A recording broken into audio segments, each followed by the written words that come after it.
Okay, तो start करते हैं। All about friction, this is episode 4।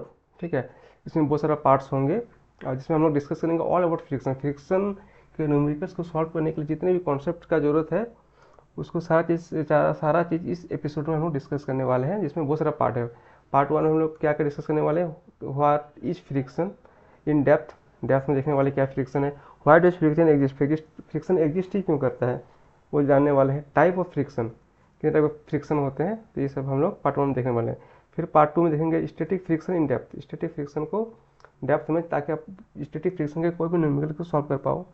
And फिर लिमिटिंग फ्रिक्शंस, तो लिमिटिंग फ्रिक्शन क्या होता है वो देखने वाले, उसको भी डेप्थ में देखेंगे। Kinetic sliding friction and rolling friction, ये हम लोग पार्ट 4 और पार्ट 5 में देखने वाले हैं। फिर रोलिंग फ्रिक्शन, अच्छा रोलिंग फ्रिक्शन और फ्लूइड फ्रिक्शन को पार्ट 5 में देखने वाले हैं। फिर हम देखेंगे coefficient of friction and normal reaction, ये बहुत इंपॉर्टेंट कॉन्सेप्ट है, कोफिशिएंट ऑफ फ्रिक्शन और नॉर्मल रिएक्शन, जो कि हम लोग पार्ट 6 में देखने वाले हैं। ये न्यूमेरिकल्स में बहुत इंपॉर्टेंट है, न्यूमेरिकल के लिए बहुत इंपॉर्टेंट है। और ये angle of friction and angle of repose, जिसको हम पार्ट 7 में देखने वाले हैं। Angle of friction and angle of repose, ये भी हम लोग देखने वाले हैं। एंड फिर जो है पार्ट पार्ट 8 में हम देखेंगे friction in free body diagram, ये तो मोस्ट इंपॉर्टेंट है, most important free body diagram and practice numerical. इसके बाद हम लोग न्यूमेरिकल पर प्रैक्टिस करने वाले हैं, तो ये सारा चीज़ डिस्कस करने वाले हैं। तो ये हो गया पार्ट 1 ऑफ 0। ठीक है, तो हम पार्ट 1 ऑफ 0 है, पार्ट 1 ऑफ 10, 10 पार्ट्स है जिसमें से पहला पार्ट है। तो फ्रिक्शन, फ्रिक्शन का डेफिनेशन में बहुत कुछ छुपा हुआ, तो डेफिनेशन को अच्छे से समझते हैं। Friction is the force that opposes relative motion और tendency of motion between two surfaces in contact. ठीक है, डेफिनेशन तो आप पढ़ ले, खुद से पढ़ लो एक बार वीडियो पॉज करके। एंड इसमें जो मैंने सर्कल चीज़ें किया हुआ है, इंपॉर्टेंट चीज़ है। फ्रिक्शन फर्स्ट ऑफ एक फोर्स है, friction is the force, force है दैट अपोजेसेस, मतलब क्या हुआ, वो अपोजिट करता है, अपोज करता है, किस चीज़ को अपोज करता है, रिलेटिव, रिलेटिव मोशन। अब रिलेटिव मोशन क्या है, मान लो ये एक ब्लॉक है, ये एक ब्लॉक है, ठीक है, ये मूव कर रहा है, इससे वी वेलोसिटी से मूव कर रहा है, यहाँ लिखा हुआ है वी वेलोसिटी से मूव कर रहा है ये। ठीक है, आप कोई फोर्स लगा रहे हैं, मान लो इसको कोई फोर्स लगा के इसको इसको खींच रहा है, लेकिन अब मान लो फोर्स लगा छोड़ दिया जाए, तो क्या ये चलते रहेगा, नहीं चलेगा, रुक जाएगा। क्यों क्यों रुक जाएगा, काहे कि इसके मोशन को कोई अपोज कर रहा है, और ये अपोज को कौन कर रहा है, फ्रिक्शन। इधर कोई है, कोई इधर तो कोई नहीं है जो जिसको अपोज कर रहा था, तो उसको कौन अपोज कर रहा है, फ्रिक्शन, जो उसको मोशन को। और आपको कुछ अधिक ताकत लगाना पड़ता है ना इसे मूव कराने के लिए, तो उस किसके कारण लगाना पड़ता है, वो फ्रिक्शन के कारण। तो क्या बोलता है कि रिलेटिव मोशन, जब ये मोशन कर रहा है, ठीक है, ये मोशन कर रहा है और इसको छोड़ दिया जाए तो धीरे धीरे रुक जाएगा। क्यों, क्योंकि फ्रिक्शन लग रहा है, और इस मोशन को कौन अपोज कर रहा है, फ्रिक्शन। तो क्या कहता है, दैट अपोजेस रिलेटिव मोशन। और रिलेटिव मोशन मतलब यही हुआ कि ये सरफेस है और इसके रिलेटिव में ये मूव कर रहा है, इस सरफेस के रिलेटिव में ये ब्लॉक मूव कर रहा है, ये सरफेस है और इसके रिलेटिव में ये मूव कर रहा है। ये तो हो गया रिलेटिव मोशन। और tendency of motion, tendency of motion क्या है, ठीक है, मान लो ये एक ब्लॉक है जिसका वेलोसिटी भी है, ये मूव भी नहीं कर रहा है, वेलोसिटी बराबर 0 है, इसका स्पीड 0 है यहाँ पे, ये मूव भी नहीं, क्या इसमें फ्रिक्शन फोर्स नहीं लग रहा है, लग रहा है, तो इसके ऊपर इस साइड में लग रहा है। ओके, तो देखो एक तो स्लोप है, यहाँ ब्लॉक है, एक ब्लॉक रखा हुआ है, फिर भी ये नीचे क्यों नहीं जा रहा है, इसका वेलोसिटी 0 क्या है, 0 है, नीचे जाना चाहिए, नहीं जा रहा है। क्यों नहीं जा रहा है, क्योंकि फ्रिक्शन फोर्स लग रहा है जो उसको नीचे जाने नहीं दे रहा है। ये मूव करना चाहता है, टेंडेंसी है इसका मूव करना, इसका टेंडेंसी क्या है, टेंडेंसी है इसका मूव करना, लेकिन वो मूव नहीं कर पा रहा है। क्यों, क्योंकि इस टेंडेंसी मोशन को भी अपोज कर रहा है, अपोजेस मोशन और टेंडेंसी ऑफ मोशन। तो मूव करना चाहता है लेकिन मूव नहीं कर पा रहा है, तो ये भी एक किसके कारण हो रहा है, फ्रिक्शन के कारण। तो इसको बोलते हैं टेंडेंसी, ये मूव नहीं कर रहा है लेकिन ये मूव करना चाहता है, तो टेंडेंसी ऑफ मोशन को भी फ्रिक्शन अपोज करता है। और बिटवीन टू सरफेसेस, तो यहाँ दो दो सरफेस, एक सरफेस ये हो गया जो ब्लॉक का है, दूसरा सरफेस ये प्लेन का जो सरफेस है, ये दूसरा सरफेस, दो सरफेस के बीच में काम करता है इन कॉन्टैक्ट, जो कॉन्टैक्ट में रहेंगे, ऑब्वियसली कॉन्टैक्ट में रहेगा। तो यहाँ भी एक ब्लॉक दिखाया गया है कि यहाँ पर भी ये मूव कर रहा है यहाँ पर, तो यहाँ पर भी एक फ्रिक्शन लग रहा है। ठीक है,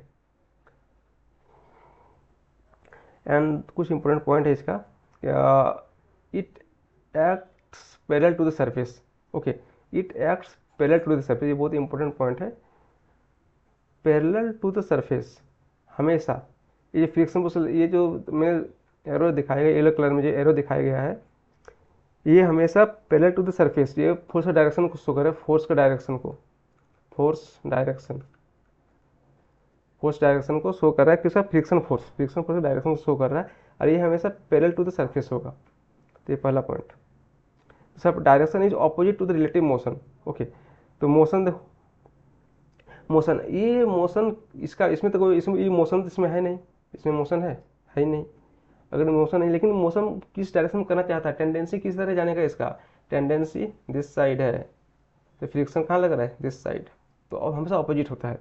इसमें मोशन ये कर रहा है, इस जिस डायरेक्शन में इसका मोशन का डायरेक्शन है, तो फ्रिक्शन दिस साइड। इसी तरह भी मोशन में अगर है, तो जिस साइड इसका मोशन डायरेक्शन है, तो फ्रिक्शन दिस साइड, हमेशा ऑपोजिट, हमेशा फ्रिक्शन जो है opposite direction of relative motion, opposite direction of relative motion, opposite to relative motion, ये बहुत इंपॉर्टेंट। रिलेटिव,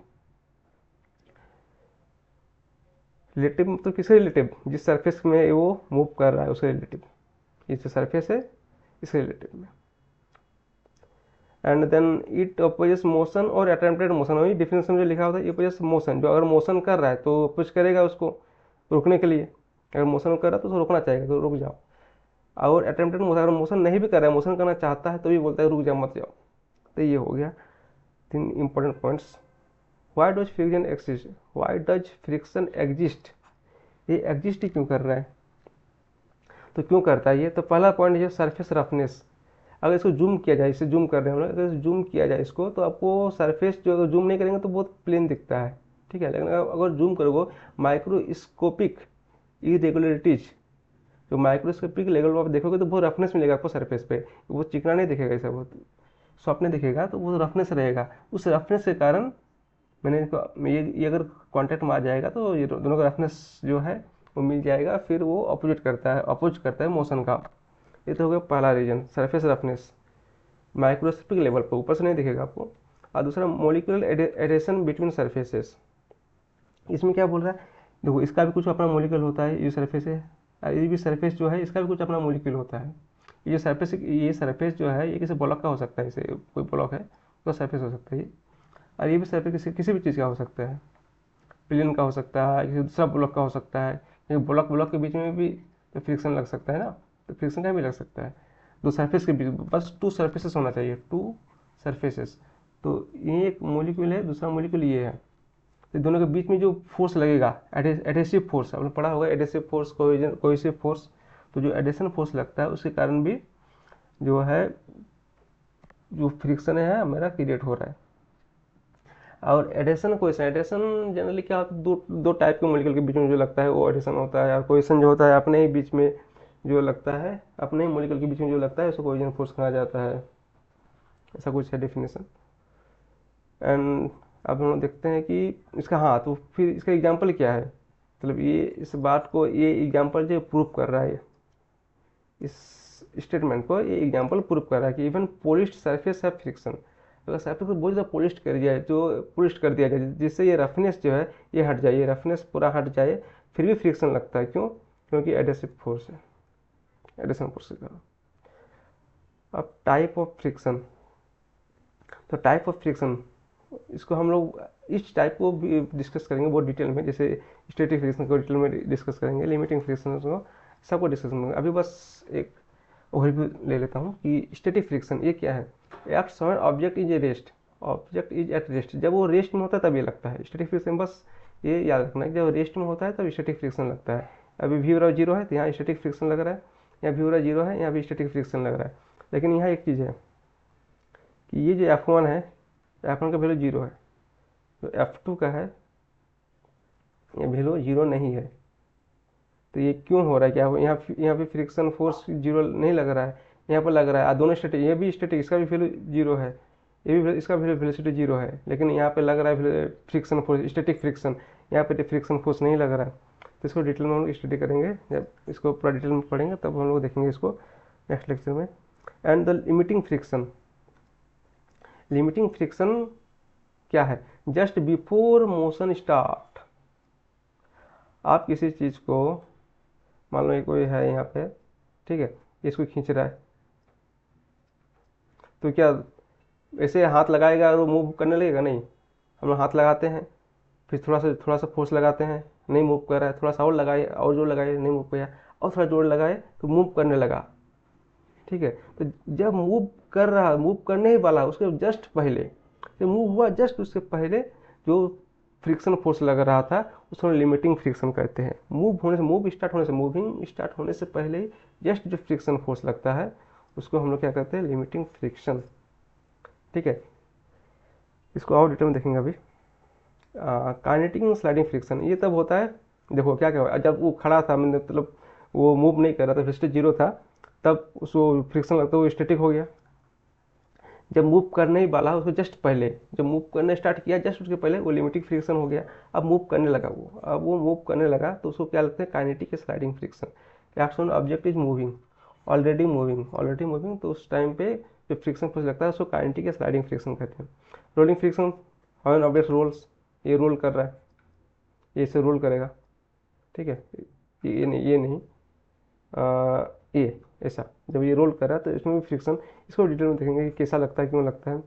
और ये इतना इंपॉर्टेंट नहीं है फ्रूट फ्रिक्शन, ये फ्रूट फ्रिक्शन जैसे हवा में लगता है, जैसे हवा में जो एयरप्लेन मूव कर रहा है तो फ्रिक्शन लग रहा है, जैसे बॉल फेंकते हो हवा में तो उसमें भी फ्रिक्शन फोर्स लगता है, तो जनरली विस्कोसिटी कारण होता है। और बहुत सारा उसमें, जैसे इस सब में क्या होता है? स्पीड पर डिपेंड नहीं होता है, स्पीड पर डिपेंडेंसी नहीं होता है इस सब में, लेकिन फ्रूट फ्रिक्शन में स्पीड पर डिपेंड करता है। जो फ्रिक्शन फोर्स है वो स्पीड पर डिपेंड करता है, लेकिन इसमें स्पीड पर डिपेंड नहीं करता है फ्रिक्शन फोर्स, इस सब में जितना भी है काइनेटिक फ्रिक्शन में। तो एक चीज नोट करना चाहिए आपको कि इसमें स्पीड पर डिपेंड करता है, ये डिपेंड्स